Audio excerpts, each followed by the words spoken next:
You're listening to the Office Free Entrepreneurs Podcast. I'm your host, Brad Spencer, and each week I'll be taking you behind the scenes with entrepreneurs who have escaped traditional offices and built digital empires based on their expertise.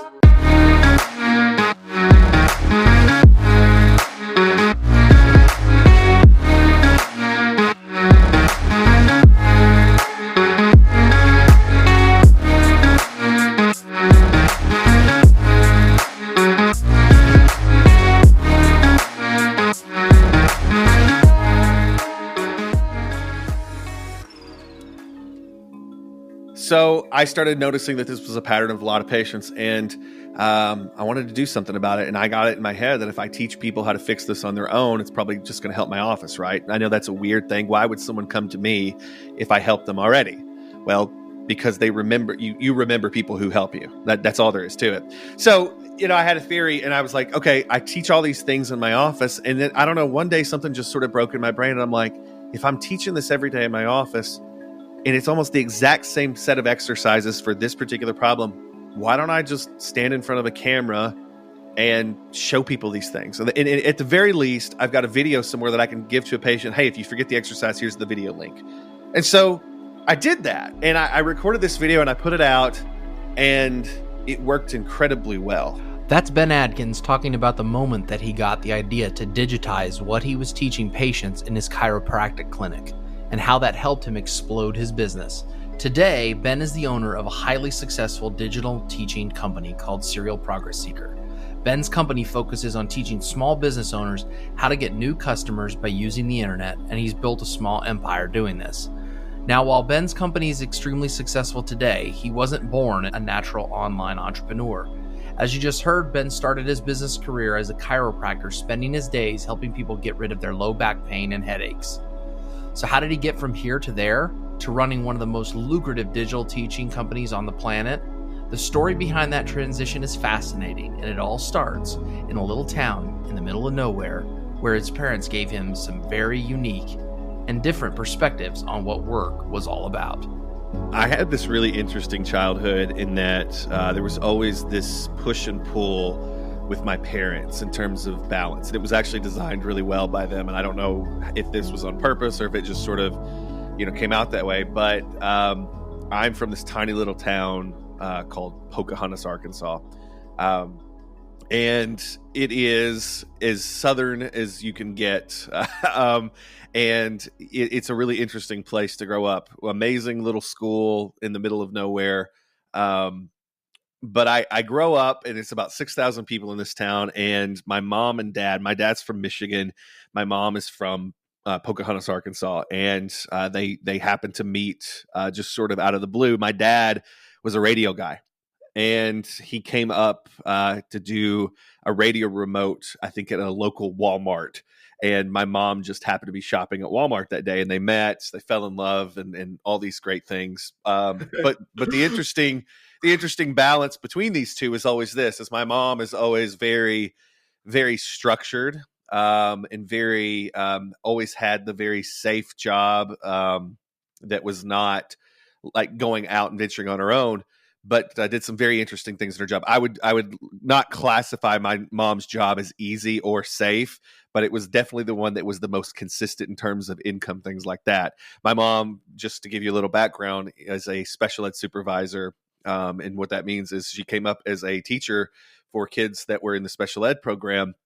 And she had a real passion for helping people that were sort of the underdog and sort of didn't get such a fair shake. And, she came up as a teacher, and then she kind of excelled at that so much that they put her in charge of the program, and not just of one school, but she ended up helping a lot of other schools. So I kind of grow up with my mom managing all of these special ed programs. So all the special ed teachers would report to her, and she would help coordinate their programs. And that's the thing. My mom had a very steady paycheck, Right. but was very much, it was this interesting thing. I remember very early on, my mom put me in a position to where she would take me to hang out with some of the kids that were in some of these programs. And so I got exposed to, it was interesting. Very early on, I was like, man, I am very lucky and very blessed. And all these kids have these very interesting things going on, great people, but they had things that were stacked against them, and, Yeah. we all kind of think sometimes things are stacked against us, but my mom exposed me to this world where I was like, you know what, I've got it pretty good and I've got no excuse to just go as hard as I can. So that was one side of the puzzle. The other side of the puzzle growing up was my dad. And my dad was this dirt poor kid from Michigan. I mean, just dirt poor. His parents separated when he was, pretty young. He moved from Michigan to Arkansas and was actually separated from his brother. And like it was this really interesting thing. It was my dad was down here with his mom, and his older brother was up with his dad. And so there was this weird sort of thing going on. But like early on, my dad gets very entrepreneurial. He was the kid that would be riding his bike, dragging his mower behind him and mowing lawns. And that's how he made money. And, you have that kind of work ethic. And this is a lesson that I learned from him.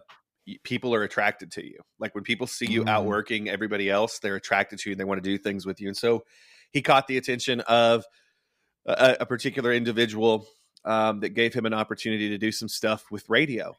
And he got going with radio and he just loved it. He was, obviously a DJ at first, but he got very much into sales. And from there, he did so well with it that eventually, after working at several radio stations, he had done well enough that he decided he was going to buy some radio stations. So I grew up with my dad. Wow. So you actually owned a radio station. Oh, see, you learned something new every day. That's right. Cool. Yeah, well, there was a point, and this was a very crazy time, but there was a point where my dad owned like 3 radio stations. Like it was him going very hard and doing some interesting things with, a medium that he had been taught. And so, Brad, it's really interesting. And I really haven't ever talked about this before, but there's this interesting sort of dichotomy of like what I grow up with on one side, I have this very entrepreneurial parent who is taking lots of risk. And let me tell you, there was lots of financial ups and downs with that. But then I have this other parent who is very, very much has a steady job, a very difficult job, a very hard job to deal with parents that, they feel like their kids are always getting, their butts handed to them because the world is handing, their butts to them with just some of the disabilities they have. And so this is what I grew up in the middle of. And so I kind of come up and I have this interesting sense of curiosity with entrepreneurial stuff because of what I see with my dad. But I also always have this interesting sense of people not getting a fair shake and people being behind and needing help. And, so I coming up through school, I very much have this sense of I have no tolerance for people being bullies, for people making fun of kids. And, it was one of those things that like, I can't tell you how many times that I took a wrong step with something like that my mom would just, come down on me hard. And I will say this about my parents, as different as they were a unified freaking front all the time. And I mean, like, even if they disagreed, they were very much, when it came to raising my brother and I, very much a unified front. So you ask about band stuff, but like it all kind of comes from this is I get really interested in music because I have my dad who has just been like a DJ / salesman / radio station guy. And he's always piping in music. And so I always have this great supply of music that is right in front of me. And it's like, so I have all of this stuff from these radio stations that, when it's not in rotation there, I have access to. And so I get a really good education in music really early on. And so I start really getting into music and I start playing in a band. And I found out really quickly with bands that it's not necessarily the best musicians in the world. It's not necessarily the people that are the most talented, because as I start getting into music, and for those of you that don't know, I'm not a very talented musician, but I do realize very quickly that my little outfit, my group of misfits that we were playing music together, we're doing better than most people. So in high school, I start to pick up on this, and you sort of go through, you're like, why are we growing when I like these people that are, much better than us, and why are they not getting opportunities that we are? And so it takes me a while, but we're doing band stuff. And with this little band, we're opening up shows for like Better Than Ezra, big bands, like big national touring acts. When they come through, we're given the show. And at the same time, I'm always very, very aware, very cognizant of the fact that we're not incredibly great. like I'm probably the weak point in each of these bands that I'm in, by the way. But like that's the thing the, is the the false the modesty comes out. The modesty comes out. well, Always downplayed it. no. I will say this. I was maybe the least talented musician in the band, but I did have sort of this weird tool that made me effective and valuable to the bands that I was in, and it was marketing. I didn't understand that at the time, but it was really easy for me to hustle and to get us positioned to do really big things. Right. And like I said, when I got on stage, I knew I had a really good group of musicians behind me. Like I was the weak point, but I knew I always had a good group of musicians. So I had this really interesting confidence to say, you know what? I'm going to go after it. I'm going to go see what we can do. I'm going to see how we can put ourselves out there. And so we start getting all these shows, and like multiple times, we're up in front of thousands of people warming up for a giant band. And it's because not only do we have a great group of musicians behind me with a really weak lead singer and guitar and rhythm guitarist, but we also have the marketing that puts us in position where people think that we can handle it. And what's funny is you get on stage and it's not that bad, right? And so Right. it's really interesting how that all came together. But really early on, I got a sense of sometimes it's about how you position yourself, how you put yourself out to the world. And that was a really interesting early lesson that I learned with music. And like I said, a lot of that I think came from sort of this weird sort of my mom being hyper organized and hyper, responsible versus my dad being an entrepreneur and being, a little bit more of a risk taker. And Right. you put all those things together and, in high school, I start really discovering it. But with the music, that was the first sort of venue that I picked up on that, okay, we can do some things with the things that we've been given, and let's see what we can go do. No, it's really cool. And I mean, one thing I observe, and this actually makes a lot of sense with some of the other things you've shared with me over the years. It sounds like, kind of being exposed to both of those sides, both the kids that, don't have as much to start with as you do, with the special ed, and then being your dad. It sounds like you kind of figured out how to like transmute those into like a little bit of like, kind of like a moxie almost, like, to just really go for it and realize like that's the game. Because it makes a lot of sense to me because, a lot of people just won't go for it. And that sounds like pretty much like your number one asset was realizing, hey, like I'm already way ahead of the game compared to everybody else. So like, kind of like the screw it, let's do it from Richard Branson, it sounds like. Well, that's the thing. There's never been a point in my life where I thought I was any better than anybody else, but there's definitely times in my life where I was put in positions to where I was like, man, if this person can do what they're doing, then you have no excuse. And so, to this day, I would say the number one thing that I think that I have going for me is I have sort of this, unrealistic sense of confidence in myself. When you really put the math on paper, there's no reason that I should be this confident in what I'm doing. And it's not like I said, it's not like I think I'm any better than anybody. It's just that I think, let's go for it. Let's definitely go for it. Let's go as hard as we can. And if we don't sleep for 2 weeks, that's fine. Let's just go as hard as we can. And so that's the thing. It's like my sort of gift, coming into everything that I've done is I've always had a really strong sense of self-confidence. And, I think that does come from a mix of, my parents and, sort of how things came together. And I'm sure for some people around me, it's super annoying at times, but for me, it's been super effective in actually getting things done and, trying to accomplish what I'm sure we're going to be talking about in the next little bit. Yeah, man. No, that sounds great. So like, let's take it another step because, coming from, education and coming from, your dad owning radio stations, how did you make that transition and decide like, hey, I'm going to graduate high school and go to chiropractor, university, college? I don't know what the right word is, but I mean, that's a pretty giant commitment. Cause I mean, you're talking a bachelor's degree and then basically like, I mean, chiropractor school is medical school, Yeah. right? I mean, it's it's another 4 years, right? Am I right in saying that? Yeah. It's I figured out some interesting ways to get it done, but yeah, it comes out to almost, around 8 years of your life to actually get all this stuff done. And in the beginning, that wasn't it. In the beginning, I was doing IT type stuff.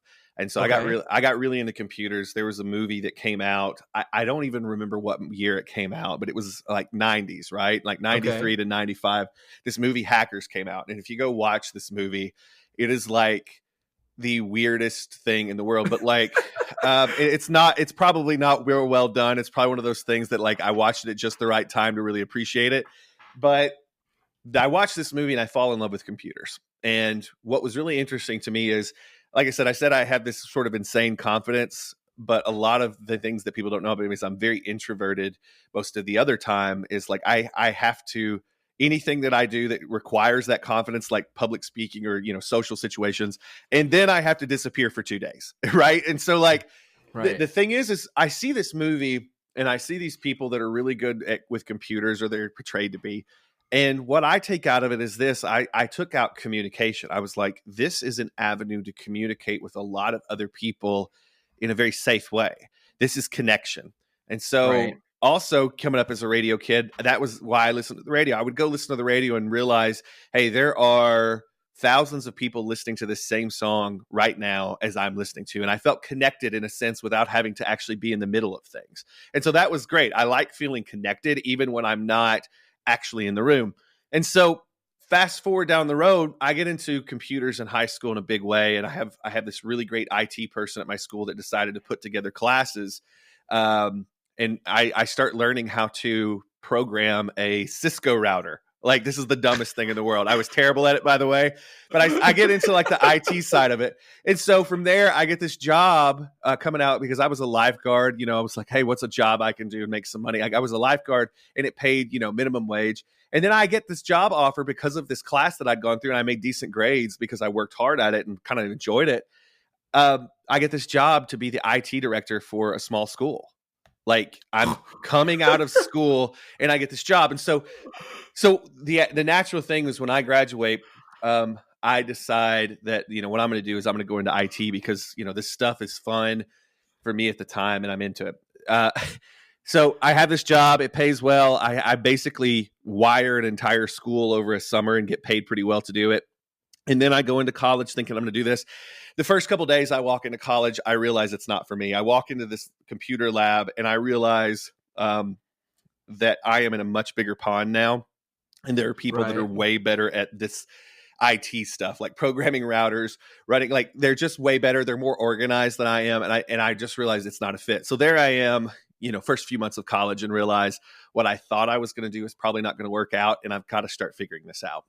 And so my parents, bless their hearts, which is something you say in the South, my parents are amazing. And they say, you know what? You don't need to do what we're doing. They love their fields. My mom absolutely loved what she did for as long as she did it. She's retired now, but absolutely loved it. My dad loves radio, ups and downs of radio and being an entrepreneur. He loves it. But they didn't want me to do that. They wanted me to have something that was more stable and that I had more potential. And so they were like, you should be a doctor. And I was like, okay. So I started looking at, how to get into healthcare and, medicine. And it was weird, man. Like, I was kind of going down that path. I really, really enjoyed that. And I was starting to look at how do you become a medical doctor. And one day I walk into a pharmacy to get a prescription for somebody, and I have a really bad experience. I'm standing around and there are people there that are trying to get prescriptions that they don't really need. And like I said, I'm not going to get all preachy with this, but like, you could just tell something was wrong here. There's definitely people there that needed what they were after, but there was definitely people there. And I was like, something's off here. And so I I was like, how can I get into healthcare and help people and do this sort of thing without doing that? And then, like, I don't know, I had this really good chiropractor in my town that had helped me back when I was in the 6th grade. And I was like, let's go jam with him. He seems like he really digs his career and what he's doing. So I go talk to him, and it was a fit.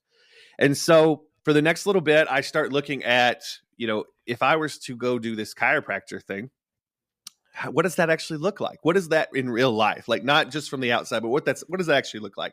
So I start touring some schools.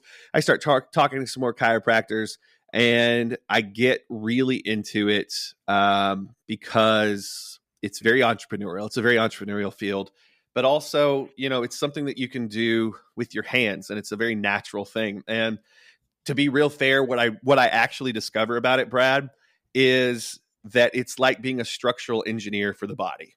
And that Hmm. appeals to me because Yeah, it's that's not, cool. I mean, you can get real fancy with it. And you can, a lot of people try to make it more than what it is. But to me, I'm like, okay, bones stack a certain way.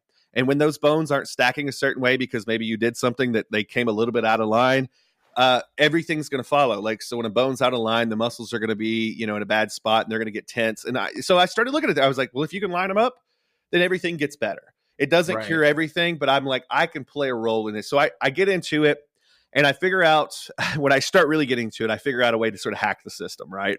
I figure out that I don't have to actually graduate from undergrad to get into this school. And this is a very prestigious chiropractic college at the time. It was in St. Louis. It's Logan College of Chiropractic, and bless them all, they gave me so much. But I figure out at the time there's a loophole that I can actually go to this school, finish up my undergraduate while I'm taking classes for the other. And so instead of having to go for 8 years, I can actually get it done in 7.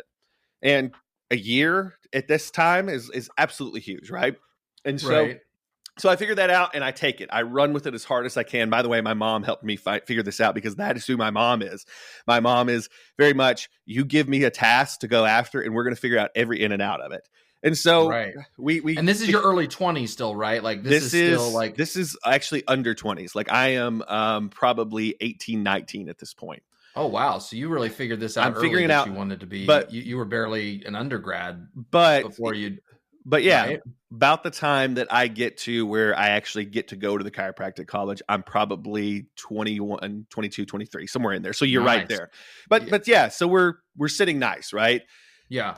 And so that's it, man. I go to the school. I'm thinking, okay, it's great. And I get done with college, and I'll be honest with you.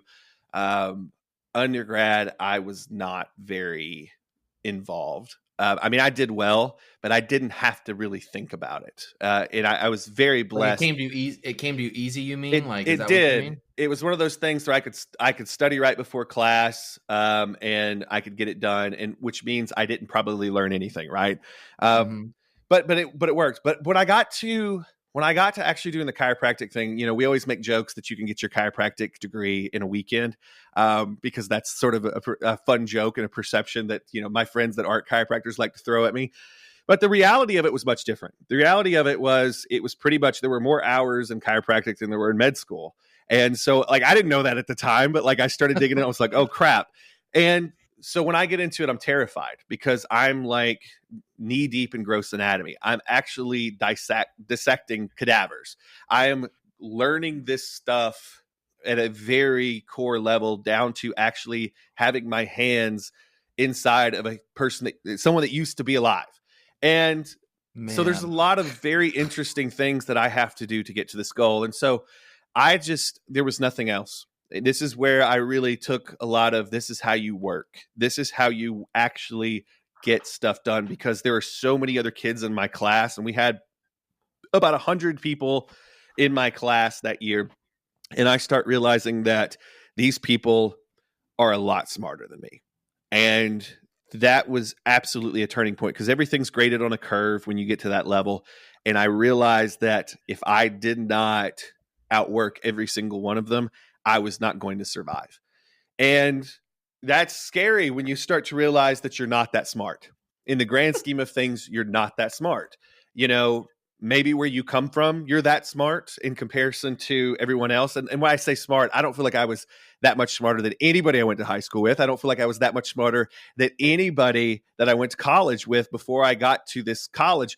But what's so funny is like the grades were good enough. Everything was always good enough up to this point. But when I got to this point, I realized that I actually had to apply myself just to keep up. It Right. wasn't, and so that was the thing. I start getting into that, and that is where I learned how to work. I learned how to actually get my hands dirty, and I mean really get my hands dirty. And so, Yeah, I guess if you're inside of a human body, that's the definition of dirty, right? well, it's crazy. It's because you're doing this stuff, and you have to have so much respect that this human gave their last wish was to have other people learn from Their body. their Yeah. whole world, you know? It's a pretty And big deal. Yeah. it was handled very well, obviously, from the school side. But that's the thing. It wasn't just, you had to have such a level of respect for what you were doing at all times. And like I said, it wasn't just when you were in the lab. You had to study so hard outside of the lab just to know what you were doing, so that when you got in there, you were good. And so for the next several years, that was it. I was a king at studying. And when I studied my hardest and I outstudied everybody else, I still was barely keeping up with everybody else. And that's the thing. This particular class that I was in, I don't know what it's always like, but this particular group of people I admire because they were absolutely amazing, and they pushed me just so I could keep up with them. So I get done. And, I'm probably not first in the class. I'm not last in the class, but that's great. I get into this clinicals, because once you sort of go through all this stuff, and I don't know that anybody wants to hear this, but here you go. When I get into clinicals, I have to start a new level. I end up in this clinic, and there's like 5 or 6 clinics that you can do. And what happens is for a whole semester or two, you actually just see other students. And that's how you learn to do what you're going to do for the rest of your life. But then you go into what we call outpatient clinics, and you start seeing people from the general public, and they know that they're coming into a teaching school situation, but that's how it works. And I actually end up in this clinic, and I've got this doctor, and he has a reputation. And his reputation is he will push you harder than anybody else out there. And he is terrible to deal with. Now, I come to find out later on, he's like the best human on the planet. But he has this reputation for being a hard ass and for being extremely, particular about the way you do things. And so, for instance, there were days when some of us had our tie a little loose and we had it pulled down a little bit. And there was none of that. It was very professional. Make sure your uniform looks great. Make sure, it was all of these things. And so I have to take it up to another level. And it was very hard for everybody that was there. But by the end of it, I have this amazing respect for this human who demanded excellence. And that's what I come out of. I come out of that. And then I think, oh my gosh, we're out of school. This is great. I graduate. I become a doctor of chiropractic after, 7, 8 years. And I get into looking for a gig. And then adversity hits me again. And you mean once you graduated after 7 years that you weren't making like $1 million a year and crazy, working like right? 8 hours a day, right? I mean, of course, like success has to come right when you graduate. I mean, that's the whole point of going to college, right? To be successful right out of the gate. Right. So tell me about that. Like, because I love this story, and I know a lot of other people I think will enjoy it as well. So tell me this this story, because I remember this being like, I think this is the first story you ever told me when we met a long time ago. So let's dive into this adversity. Like, you're graduated, you're a fresh chiro, you're now Dr. Ben, and everything like that. So I just want to hear it for your words for the listener. Tell me about this adversity. Well, there's an interesting caveat to being any sort of doctor. Right. That performs, any sort of thing, whether it's, internal medicine or not. It's that you have to pass national boards. It's not just, did you pass the stuff at the school? You have national boards so that they can get you and make sure that you're good to go, based, across the board. And so I pass all of these boards, pretty early on. And, the hard one is supposed to be part 4, because there's 4, and part 4 is supposed to be the one. The easiest one's supposed to be part 3. And when you know it, it comes back that part 3, for some reason, I don't pass. And so I'm out of school. I have everything that I need except for this part 3 board. And at the meantime, I'm going to get a job, and I get a job with a chiropractor in this little town of Poplar Bluff, Missouri. Absolutely the best thing that could have happened to me in the world, even though it's not where I stayed. It's absolutely the best thing that could have happened to me. So I start working with this guy, but I'm doing kind of the shit work in the office, and as I should be. I'm the new guy. I'm the new recruit. I absolutely should be doing this stuff. And this guy treated me really well at first. And, like I said, I am extremely lucky that I ended up with him, because he taught me so much about procedure and being a good doctor. And, it's much different than when you were in clinic. This guy taught me so much, and, ups and downs with this person that I had over the years.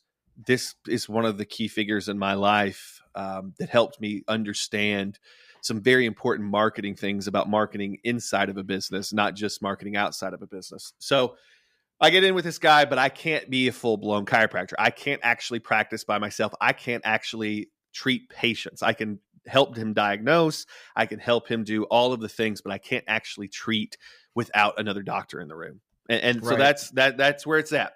So anyways, I worked for him for a little while, and somewhere along the way, I was like, listen, I'm not getting the studying that I need to get done.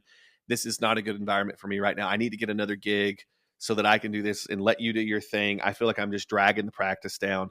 Let me go do something else. And so I get this weird job outside of his clinic for a little while, and it was in a mattress store. And so I get this job at a mattress store. The interesting thing about a mattress store is this. You'll see a very low number of customers a day. You'll make your day and your month with just that amount of customers. But the entire rest of the time, you're doing a few things around the mattress store and you're studying. Like, so I'm sitting there studying for my boards, which was perfect. And I am selling mattresses through the day too, and trying to be at least decent at that. Which, by the way, if anybody bought a mattress from me, thank you, because I was terrible at that job, believe it or not. So anyway, so I'm in this mattress store and I'm selling mattresses through the day. It was a good thing because I had the chiropractic background. I knew about backs and, the stuff that mattered with that.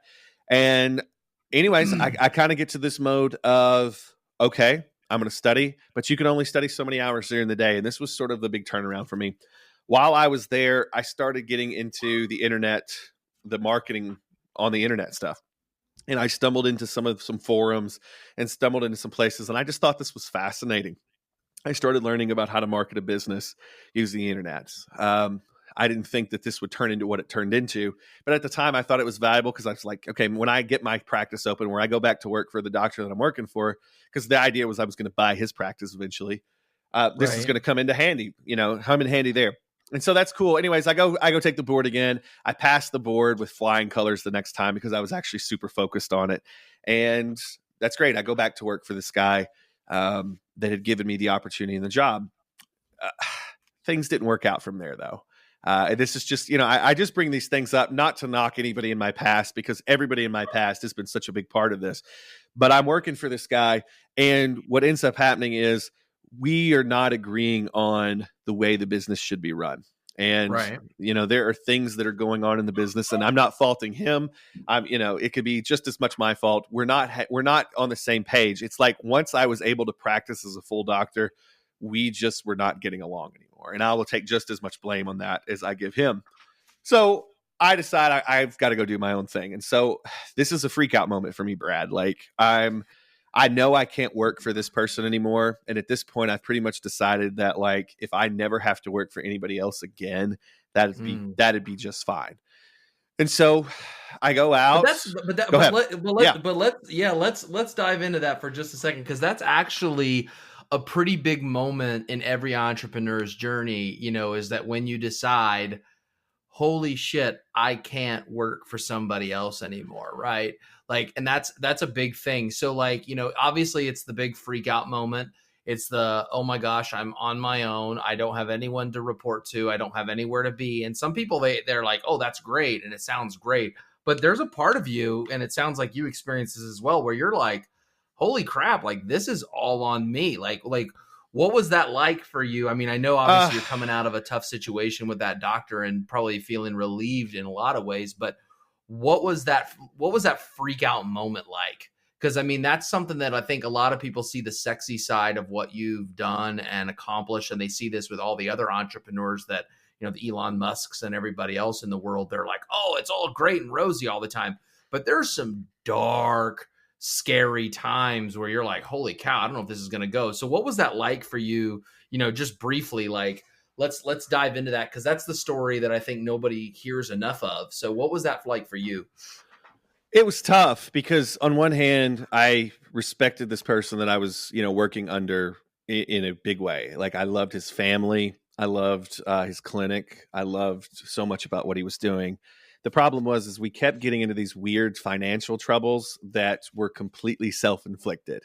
He would do a lot of things, make a lot of decisions that were fine with me. I mean, he was the boss, but then we kept getting into trouble. And so I started seeing this pattern of, like, this guy's an amazing doctor, but it seems like we're always in these weird places. financially with this clinic, and he had several clinics, by the way. So don't let me cloud that this guy was a great business person. But like this particular clinic, we kept getting into it, and I don't blame him. I could have been just as big of a part of the problem, but like I said, it just wasn't working. But I loved him, and so like the idea was, I respect this person a great deal, but I got to pull away. And so I Right. do this, and knowing that I was going to hurt this person and seeing what happened to how his family reacted to me, how he reacted to me after, how his friends reacted to me, and I'll get into that in a second. It was like all of a sudden, this person that I thought that I had all these great friendships with, they were the enemy. And very much it was that thing. And so, very quickly you're like, well, did I make a mistake here? Because this is someone that I respect. And it was tough just in that sense, right? But Right. anyways, I take out a lease on a building. Ooh. I take out a lease on a building. I'm renting it from someone. They start building out the building. I drive like 3 hours to go pick up my first chiropractic table that I bought off eBay. Yeah, I bought it off eBay. And so Oh, my everybody's got mom, an eBay story in their they in their do. journey. Everyone's got an eBay story. eBay's amazing. So my mom and I are carting it to like Davenport, Iowa from Poplar Bluff, Missouri one day where I live. And I put in my 2 weeks notice at this point, and I'm carting out to go get this table. And so I go Right. get this table, we go pick it up, we drive straight back. And once again, bless my mom's heart and my parents being, extremely supportive. Not everybody has that. And that's a big thing. Like, we go and get it and we bring it back, and I'm like, well, here we go. And we open up, the first week, and it's me. I don't have anybody running the front desk. It's just me. And so if I'm back with a Mm. patient, there's nobody running the front desk. Well, lucky enough for me, we didn't have that many patients, so I was always able to man the front desk. So the first week that I open this thing up, my only patient is my accountant. He comes in on like a Friday, and he's like amazing, but that's it. I got nobody else that came in. And so it starts to occur to me really, really fast that this thing is not going to go unless I figure something out. And unfortunately, I didn't have a lot of extra money. The money that I had set aside, that I had begged, borrowed, and stolen. I didn't steal any, but I had borrowed a lot. I had borrowed about 20 Right. grand to actually get this thing going. When that 20 grand ran out, it was it. That was it.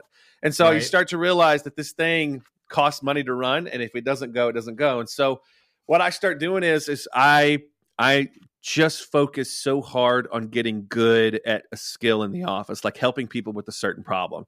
And Right. then, also at the same time, I have a very healthy respect for the power of the internet and Facebook to reach, other people. And so we're marketing the business outside of that. But outside of that, I knew that I had to get really solid, because the first few people that came into my office, I was very shaky on my own. Even though I'd been taught how to do a lot of things, I was still very, very shaky at actually doing it by myself. And Right. so the next few months, that was it, man. That was everything. As I would market as hard as I could without being overly pitchy, but I was in everybody's face. I was at the chamber meetings. I was at, all of these civic group organizations, but every time I was there, I was also online talking about where I'd just been. So people all over this town knew who I was. They at least knew my name. And that was it. Once they came in, that didn't mean that just because I was, everywhere and they knew my name, they were going to stick around. But once they came in, I got so skilled at helping people with 2 or 3 different kinds of problems that, Right. that I got well known for that too. And so I go from being what a lot of people in the town said, oh, you're the Facebook doctor, to, oh yeah, he's the guy that can help you with this. And Mm. so that was it. It was this scary moment of having to start my own thing and really get into it and really rock it out and be good at something and market something that was hard. And I think everybody that starts a business that's a brick and mortar business, it is extremely difficult to get started if you're bootstrapping like I was. And that's where I was at. And it was definitely focusing on making sure that I pulled the stuff that I learned in the mattress store for marketing a business, just with the internet and, just some hustle, to really making sure that when they came in, I won them over because I actually knew what I was talking about. And if I didn't know what I was talking about, Brad, I made sure that I had people that I could send them to that I could trust. And so I did a lot of work there too to make sure I had referral paths and places to send people. And yeah, I tell you, there was never a week in that business that was not survival for the first 2 years, and trying to Wow. make sure that we made ends meet. But the interesting thing is this: I not only picked up, how to be really good at what I was doing in the office from a chiropractor standpoint, but I also picked up a lot of how to run a business and market a business. And And those isn't that things, isn't go that a ahead. key though? Isn't that a key thing though? Because I mean, that's a really big point that you and me have discussed this countless times. Like everybody thinks they're a chiropractor, but it's like that's the expertise that you have. But like you're also as a concurrently you're also a business owner, and a Yeah. lot of that is really knowing the basics of cash flow management, making sure there's more money, I mean, for lack of a better word, more money coming in than going out, right? You've got your reputation, you've got probably obviously in your case with the IT stuff, you probably had a decently easier time than most with websites and all that sort of online stuff with Facebook. But I think the big key that I've seen this countless times with friends, because people find out hey, you're in entrepreneurship, I'm starting this new business, and they'll hit you up with a million questions. And unfortunately, one of the big things that I think is not brought up enough, and I would say this is 80% of the game. Once assuming that you're good at what you do and you can actually help people, which you shouldn't go into business if you can't help people anyway. That should, I'll just say that explicitly. But it's really about getting the word out and putting yourself in the position of like a servant or service provider for a specific person, right? Like, you're not just a plumber, you're a plumber that does this outcome, and I Right. think that's something that a lot of people really just don't understand about business. They're like, I'm going to get so good at like being a chiro, being a financial advisor, being a lawyer, being whatever it is that they've, invested a lot of money and energy into becoming. And they think that's enough. And I think that's probably between that and not having enough cash in the bank are the two biggest reasons why people fail. It's not that they're not good at what they do. It's that they don't, nobody Well, knows you exist. Like, and that's and a I problem, I think. I think that is the perfect segue into probably the most important thing that I learned through working with that other chiropractor, because he was very good at this, and Right. sort of starting my own thing. Is what I learned is the success of a business. Yeah, you got to have your books down. You got to have all that boring business stuff down. You have to learn Right. that, right? Right. But the most important thing that I learned is how to structure what I was trying to say in a way that people could box it up and take it with them. Right. And this just, when I started figuring this out, it blew my mind, because I realized that a lot of people out there did not have this.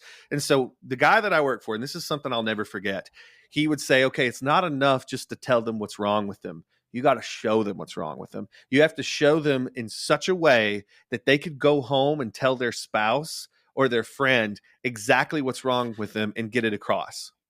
Right. And that changed everything. Like Right. when I started really internalizing that and seeing how it was working when I was doing it on my own, I started to realize there's a certain way that you structure what you're trying to say that people can take it with them. And I'm going to tell you, at the time, I had no clue that that was going to become so monumentally important to me. Sure. But that was the beginning. Is I would, Brad, they would come in, I would do an examination on them like I'd been taught, and I would figure out what was wrong.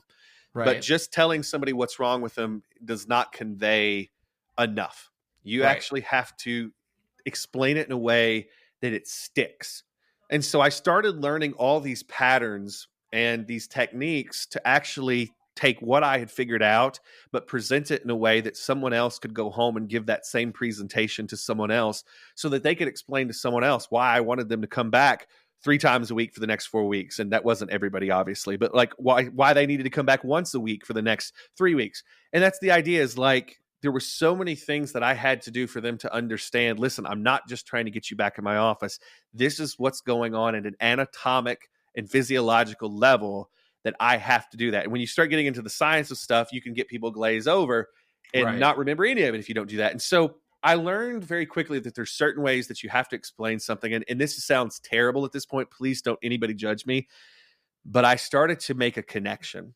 I started to connect that what I was actually doing in a report of findings when I sat down with the patient to explain what was wrong with them was actually a sales pitch. And when I started connecting Yeah. those two things, I understood that, listen, it's a sales pitch. There's nothing wrong with it being a sales pitch because you're actually trying to do something for them that will help them get rid of what they're trying to get rid of. And Right. so I started to look at it as the better I get at being a salesperson when I'm giving a report of findings, as long as I'm always honest, the better I get at this, the quicker the people that are coming to see me will get better because they will understand what they need to do and they won't stop or they won't miss things. And so Yeah. that's where it came in. I became obsessive with how do I explain to be both people sitting in my office, but also people that are outside of my office. How do I explain to them when they have something wrong? How do I explain to them how to get rid of it? And that was pretty powerful. Once I started figuring that Yeah. out, then I started like inching into things that sort of take us to where we got next. Yeah, no, and I like that, and I have an appreciation for that because I think that's actually one of the biggest things that is a curse that a lot of other people have, and like with some of the other stuff in the marketing world that you've gotten to now with Roost.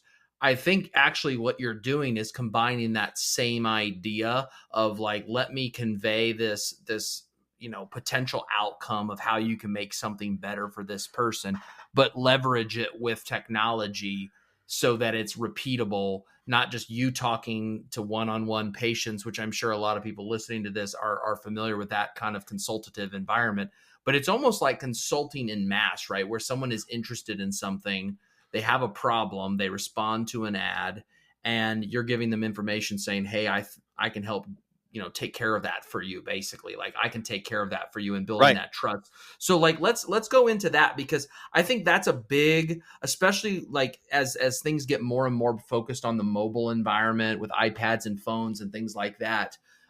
This is going to get even more critical because things like the old school yellow pages and all these different things aren't as effective anymore as much as what you're building now. So let's go into that and kind of flash forward now. You built this office, and if you don't mind, I'd really love to find out. I think it was the red letter campaign that you did, if I remember correctly. Right. I think that's what it was. What it was, and I thought this was genius and I think it segues well into Roost and everything. So let's go through that real quick and then see where we are today with what you're building now. So the step ladder from where we are now to where we sort of were is I started getting really good at explaining certain things, right? Right. And one of the things that people came into my office all the time for was headaches, like tension headaches that would sometimes graduate into migraine headaches. And so I saw this as a scourge because I would get these headaches sometimes too. And so it really bothered me when someone would come in with one of these headaches because they're scary. It's not just it's not just the kind of headache where you're like, oh, that sucks and I need to go lay down. It's the kind of headache where you think I might die. And that's Oh, literally going wow. on in the Wow. back of your mind. And I had these every so often. And so I understood what people that came through were going. And so I started discovering some ways that I could get rid of these headaches. And so I had this protocol that I'd run patients through. The majority of these headaches, by the way, Brad, that people came in with were Mm-hmm. because their monitor at work was too low or too high. Okay. Stupid stuff. Like it was just repetitive. It was repetitive stress injuries, right? Like on a very micro Right. level, that was it. And it was like stuff that or Brad, they were sleeping weird. Like they were sleeping on their stomach. And so their head, Isn't yeah, that amazing how our bodies, like one small like thing can, like, you wake up and you're like, your neck's all stiff because you had your arm above your head. That's the right. one I do. I'll fall asleep with my arm above my head, and then my shoulders like stiff when I wake up in the morning, and I'm not even that old, and I'm like, wow, like, I can't imagine what this must feel like if you get like Exactly. long-term problems. Yeah. So I started noticing that this was a pattern of a lot of patients, and I wanted to do something about it. And I got it in my head that if I teach people how to fix this on their own, it's probably just going to help my office, right? And I know that's a weird thing. Why would someone come to me if I help them already? Well, Mm-hmm. because they remember you. You remember people who help you. That's all there is to Yeah. it. So I had a theory, and I was like, okay, I teach all these things in my office, and then I don't know. One day, something just sort of broke in my brain, and I'm like, if I'm teaching this every day in my office and it's almost the exact same set of exercises for this particular problem, why don't I just stand in front of a camera and show people these things? And at the very least, I've got a video somewhere that I can give to a patient. Hey, if you forget the exercise, here's the video link. And Right. so I did that, and I recorded this video and I put it out, and it worked incredibly well. Like people were coming to my office because of this video. Another thing that, like, after I did this video, one of the big things that was just happening back then was we had these electronic health record systems. Right. And they were not real great yet, but I figured out a way to be able to put my patient notes together on an iPad, because like iPad was like a brand new thing at the time. And, so I figured out how to like beam into my system at the office on my iPad. And it was not designed. There was no app. It was not designed to do this at all, but I had hacked a way to do this. And so I put that video out and I started getting chiropractors from all over the country being like, hey, I went to school with you and that I searched for this and it was your video. And something just snaps in my brain at that point. And I'm like, there's something here. There's something like this, Right. this little bit of expertise that was going on in my office that I was conveying, this little bit of expertise that like I would, show someone something I was doing at a chiropractic conference one-on-one when I would go to get, my continuing education. There's value to this by uploading it to the internet. And so at that point, I start really thinking about this. I'm like, okay, how do I take what's in my head and start putting it down in a way that is valuable to people? And so I start doing that. And, there's of course videos that do real well, videos that aren't doing as well. And I start figuring out, okay, there's like commonalities between these things, right? Right. There's things that I'm doing on these certain ones that make it. So I start, trial and error. I figure this out. And with that, I'm like, what happens? What happens if I start putting these things behind a buy button? Like, what is it that I'm doing that's valuable enough that I can start putting it behind a buy button? And just for those listening, a buy button is when you're on one of those web pages and you've got like a sales letter. It kind of tells you what it's about, and that's putting the credit card in. Just in case anyone doesn't know what I mean by buy button, some people might not know that. So. Perfect. And it was just like I still had the videos, I still had audios of me explaining something. I still had things written down, at the time. Like, I would have Microsoft Word open. I would mix it down or export it as a PDF, and that was it. I put some of those things that I thought were really valuable behind a buy button, and something weird, man. People just started buying them. They found them, they'd buy them, and with that, sort of led to my next revelation, and was every time somebody would buy something from me, they put in their email address, and so maybe somebody buys something from me for $10, right? And they put in their email address, and with that, the next time that I have something that I think is maybe interesting to that group of people, I now have those people that I can just send out an email to. And I was just blown away by this. Like, changed my life when I figured out. It's pretty cool. It's pretty cool when you think about it. You're in the office all day and you record something and you're making money for something that you've recorded previously, and someone finds it rather than you having to do the work. I mean, it's a pretty big like idea shift to have that in your life, right? Sure. And it's, the first time to actually get someone to buy something is extremely hard. Like, they have to find it through a video link or like something, or somebody else has to recommend it to them. That was hard. Like, that was not an easy sale. Brad, that was not something I could count on. Like, there was nothing about somebody finding my thing through an ad. I mean, ads are great. They run, I get tons of customers every day from running ads on Facebook, tons of them. But the really interesting thing was when I got their email address. So if they bought something from me one time and I had their email address, what I figured out is now I don't have to wait for them to see my ad.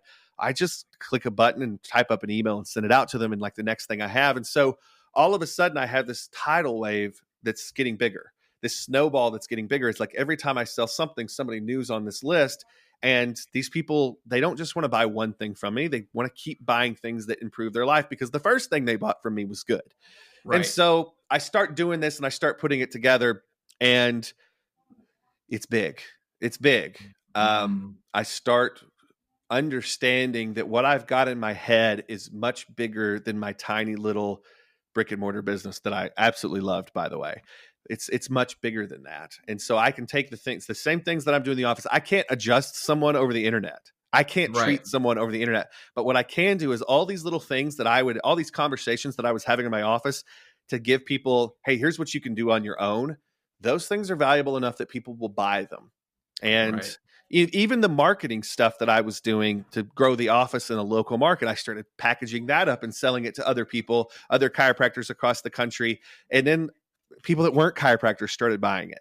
And so I start to figure out that all of these things that I am working incredibly hard to get good at a very base level, if I will record a video, record it on audio, write it down, and put it together a certain way, people will buy it, they will be happy with it, and they will, they'll go use it and they'll get a result. And then that means they'll come back and buy more stuff from me the next time I have something that's interesting to say. And so Right. completely life changing to that point. And it gets us to, sort of the next step, which is where I start figuring out that when I package up information a certain way, it's valuable to people to such a point that they'll pay me hundreds of dollars for it. And then they'll pay me a lot more to get to talk to me, and to really Right. have some mentorship on the top of it. So that becomes a whole thing. And, from there is where we start getting into sort of where we're at now with like Meet Roost, which is our software platform that helps people get leads through the door. But all that came from where you were talking about, which was this red letter, right? So once Right. and I'll dig into that. Do you want me to dig into that? Yeah, I think it's brilliantly simple because it's one of those campaigns that, like, I think actually the psychology behind it is applicable to every business, whether they're online or in an offline type environment. And I love this story, so yeah, I want to hear it again. I'm being So selfish now. no, that's great. How this actually relates to what I was just talking about is this is one of the first things that really, really worked for us that I kept to myself for a while, that I decided to turn into a product. And because I was working so well for us, I was like, there's got to be other businesses that can use this. And so, this was something I packaged up that made a lot of money, that was knowledge that we were using on the ground. But the red letter thing was basically this. I, as a chiropractor, had this really weird constraint on me. If you're a regular brick and mortar business, you typically don't have this constraint. But as a chiropractor, we're in the healthcare field. We can't advertise the same way. Meaning I can't say, I'm going to give you something for free or a discount to get you through the door. I just can't do it, because once I start doing that, we have what we call a double fee schedule, and insurance companies don't like that. You're charging one person one thing and another person another thing. That doesn't work. You're going to get in trouble for that. And so I can't really discount any of my services unless I offer the discount across the board. And if I start doing like super discounted things, I am devaluing my brand. And Right. I'm at least smart enough, marketing wise at that point to understand that I didn't want to do that. So I started to figure out, how do I get around this? How do I get people through the door, but work them into what we're doing? And I said, you know what? I'm going to hire a massage therapist.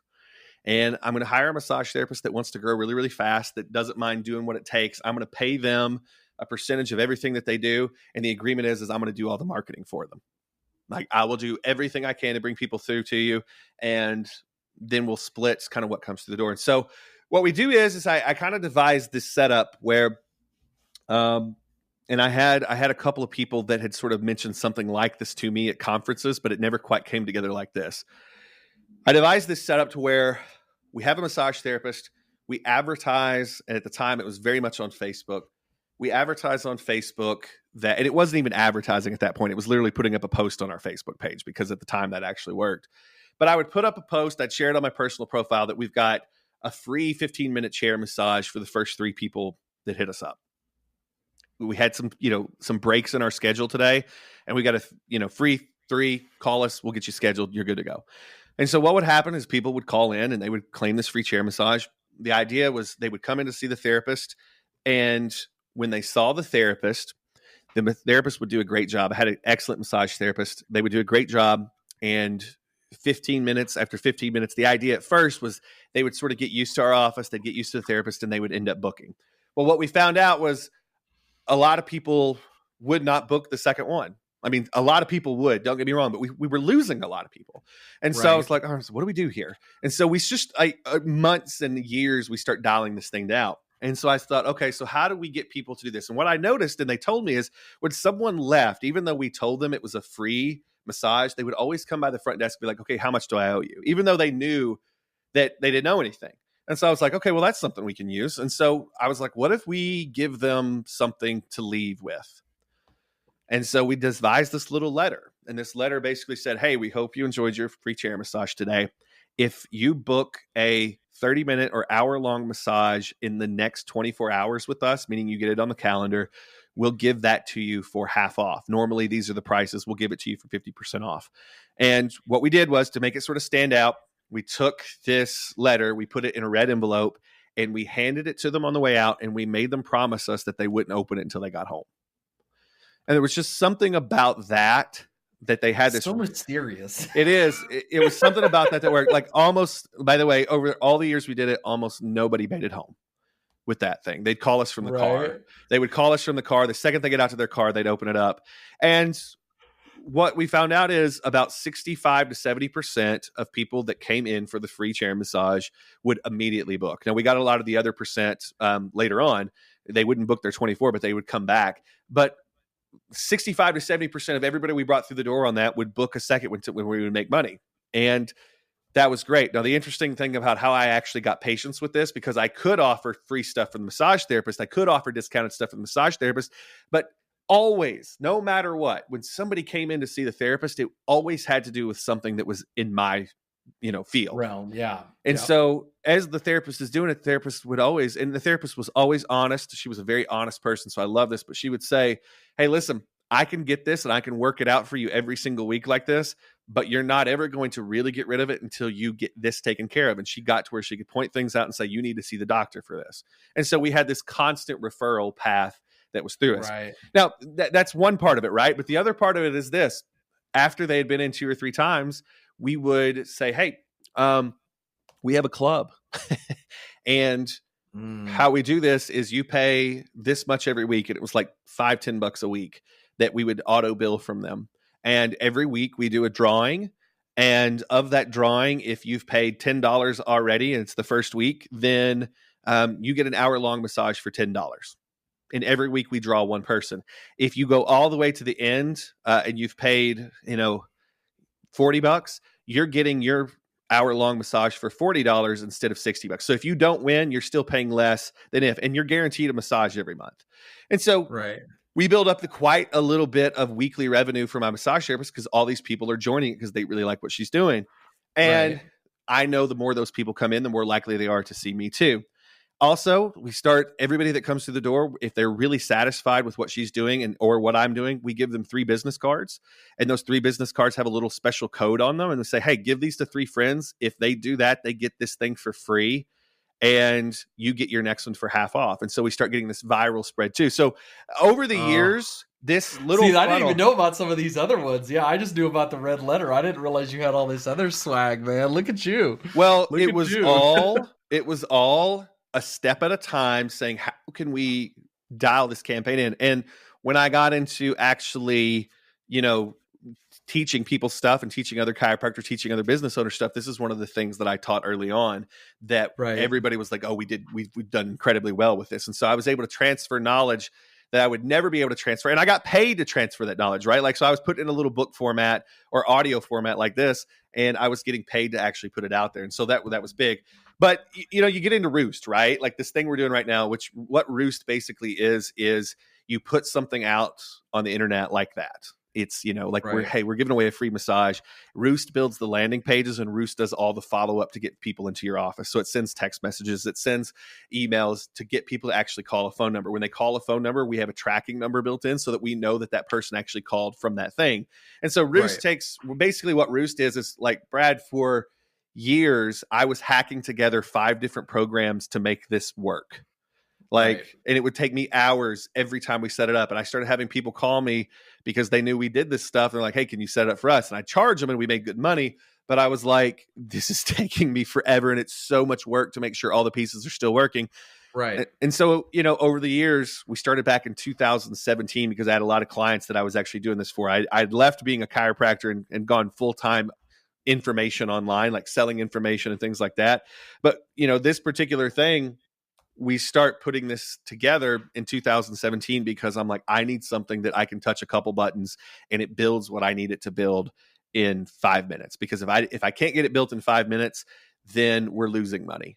And so once I start building this, we start testing it with some of our friends. They're like, this is great. And so we're like, okay, maybe we should turn it into something. So for the last 3 years, we've been dialing this thing in and we've been building this software platform. But I got to say this is once again, the software platform was built completely off a set of information that was tested that we'd been building forever. And there's so many business owners out there that I know personally that are limited because they're doing what they love, right? They're absolutely doing Right. what they love, but their income is so limited because they're limiting themselves to just their local market, when the knowledge that they have in their head can be turned into something that they can sell online. And it's interesting. And like I said, once you sort of get there and you sort of have the process down, you start figuring out, okay, how can we automate certain things, which leads you to the next step, which is where we're at with Meat Roost. So it's interesting, right? Like, you start Right. off and you're just trying to get skilled at something, but there's so many people I know out there that have gotten super skilled at something, but they're so limited in what they can do because they're limiting themselves to a local market. And, I think what you're all about with what you're doing is that it's teaching people, hey, I got all these friends out here. I've got me. And what we've been doing forever is we've just been taking the knowledge that's in our head and we're putting it together in a way that it perpetuates itself. And I am like the living story of that. You accidentally figured out that one day, hey, what I'm doing on a local level is very valuable to a lot of people across the world. And if I can package it up correctly, look out. So, Right. yeah. No, and I think and that's a key point, because there comes a point, and I mean, for those listening to this that don't know a little bit about my story, I had a small restaurant back in the day, and we were at a point, and this was right after the last financial crisis, and that's the big thing, is you get to a point where even if you're in a crappy location with bad signage, being good at what you do will get you to grow to a point, but you're inherently limited because very rarely, I mean, we'd have enough of this because we were on this app called Urban Spoon, which was for foodies or whatever, and they would discover us. So people would drive from other side of town because we were top 50 restaurants in Orlando back in the day for that. The business is still doing great. Same idea, right? They've just moved around the building to the front location. And that's the big challenge, is that, no one's going to drive that far for a meal, And so if you can sit there and package that up, I mean, looking back, obviously you and me both know technology has changed quite a bit, but with what we know now, with what technologically is available now, it's almost like incredible when people add that online element where they convert that expertise. One of the few regrets I have is not actually packaging up some of the systems we had in the restaurant space. Like one of my, my version of the red letter campaign was these stupid little printed cards, like business cards. And I had 10 punches on them. And it was like the restaurant's name, Cash Club. And I would incentivize people to use cash, because at the time, credit card processing was wickedly expensive. I'm sure it still is, but we were paying like 3-4% of our take to the credit card fees. And most people don't know that that's all paid by the merchant. So we would give that card out. And what the funny part about it, I did it just to get that 3%. And, the first batch, we printed like a bajillion cards. And long story short, within a month, we had paid for those cards just off credit card fees. But what I noticed after a while was the repeat business was there. And looking back, I could have packaged that up and licensed that system, because it wasn't really that complicated, but it was like a lot of people didn't realize that they could do that. And once you tell customers how to come in, and they would come in, and like my secret in that business anyway was like my lunch business. The blue collar people were like my gold mine, right? Like the painters and the contractors and stuff like that. So, taking that like knowledge online and packaging it, I didn't know a lot at that time how to do that and where to reach out to people and everything like that. It's much easier today to get that stuff out there if you have that expertise. And I think that's something, I see it all over the place where, with everything that's going on this year with, Corona and everything, a lot of these like location dependent businesses are struggling, not because they're not good at what they do. They just have a capacity problem. They have a huge chunk of their business that's been delayed or put off or whatever. And, we can definitely help them do that with packaging that information up. I mean, and just exposing that. I mean, I look at this, listening to you, and it's always fun hearing this story, because it's taking stuff that works. And, I kind of nerd out about, like the first example that I thought of this outside of I was reading a book. I forget who wrote it. And they were talking about a marketing campaign that a dentist office used. And this guy partnered up with the dentist and licensed that marketing campaign to get people to come in for those invisible braces that dentists do. Right. And he took that campaign And, obviously no one's going to go to a dentist outside their vicinity. So you kind of have like a mini monopoly almost in your geographic location. So he'd find a dentist in this, and they built a pretty large business just changing out the phone number and the address and some of the pictures of the marketing campaign, like direct mail and that sort of thing, postcards and whatnot. And that's all they did is they'd pay a fee. The dentist would pay a fee and they'd have an exclusive in their area. And they built a giant business with that one marketing campaign, licensing it all across the United States. And there's so many options for that, I think, Right. in this day and age. And that was before the internet. Like, this was all old school, put a stamp on it, send it in the mail, spend, a lot of money. You know what I mean? So there's a Well, lot of stuff out there. exactly. I can like go in my, archives here, and I've got a whole book of like chiropractic ads that work. And it's Right. old school stuff that I bought from some, and that's the thing is like it was in front of me the whole time. But there's so many things, like everybody out there has something that's working for them if they've been in business for a few years. And to be able to package that up and either sell it to your direct audience that you're already serving, like from a chiropractor standpoint, like I was selling information to the audience that I was already serving, which was people that needed, help with some of their stuff. But I was also turning around and selling the marketing stuff that I was doing to other chiropractors and the market that was. And like, even at this point with the software that we've got, that's sort of my main focus with Roost, it's literally taking marketing campaigns that have worked inside of a business and making it so people can click a button or two and have those marketing campaigns in their business that's like that business.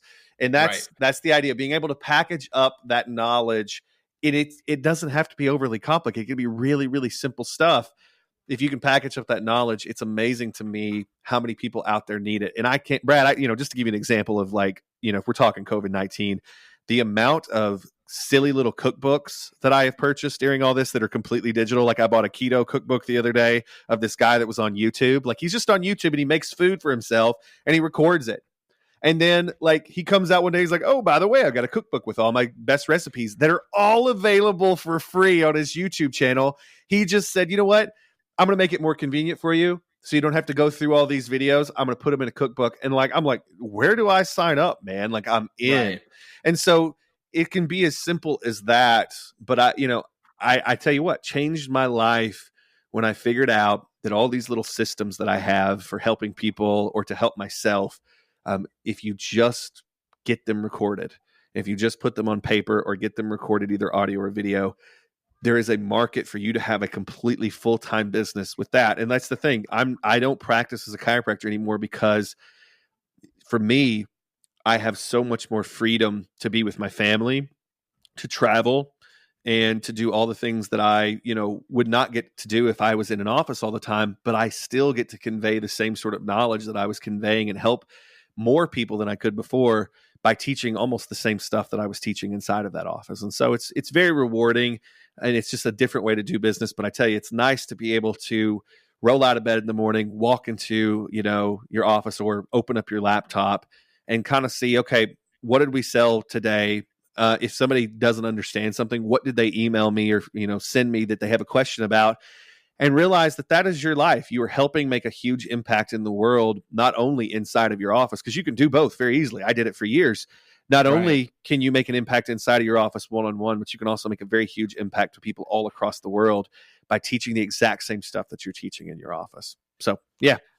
And I think that's a big point. Like for a lot of people listening here who are in a field where they have that fiduciary type of kind of duty or moral obligation, if you will, you're actually helping more people getting this out there in a digital form where it's scalable to people outside of the geo area. And I think that right there, if that doesn't give you that push to package this stuff up, every time someone suffers because they don't have your thing, I always think that for myself, whenever I kind of start to feel, oh, I'm tired or I've got too much going on or whatever, excuse comes up in my mind. Like I always kind of go back to that and say, how are you not helping somebody who needs exactly what you have? And that applies to anyone listening to this who's good at something, has put in their 10,000 hours, to become great at something. And they're like, hey, I've spent years going to college or working on my professional credentials and experience. How can I take this to the next level? And that's really what we can do here online and helping people move forward. So I think that's where, we should cut it off there. And anything. So if anyone wanted to, just give a slight plug, do you have a quick, I don't want to pitch necessarily, but like where, for the people listening, is there something that we can do for them where they can find out about Roost if they're in that kind of thing and they want one of those campaigns for their business? Because I know that's definitely going to be helpful for some of the people with a professional service background. Sure. Like I said, you can always go to meetroost.com, like you're meeting someone, Meet Roost, and like the chicken or the rooster, but meetroost.com. If you want to just, kind of hear stuff from me, I talk about my business struggles and how silly I am and the mistakes that I make on a podcast called Serial Progress Seeker. Awesome. And, that's pretty much me documenting as I go all the fun and silly mistakes that I've made along the way. And so, like I said, I'd love to hear from anybody in those places. But yeah, like I said, this is fun because this is a pod that I really enjoy, and I love the stories of behind the scenes with people's stuff, and it was fun to be a part of this. So thanks for having me. You've been listening to the Office Free Entrepreneurs Podcast. For show notes, extras, and to get the $1 Million Backpack book, where we give you the blueprint to escape your office, visit escapeyouroffice.com.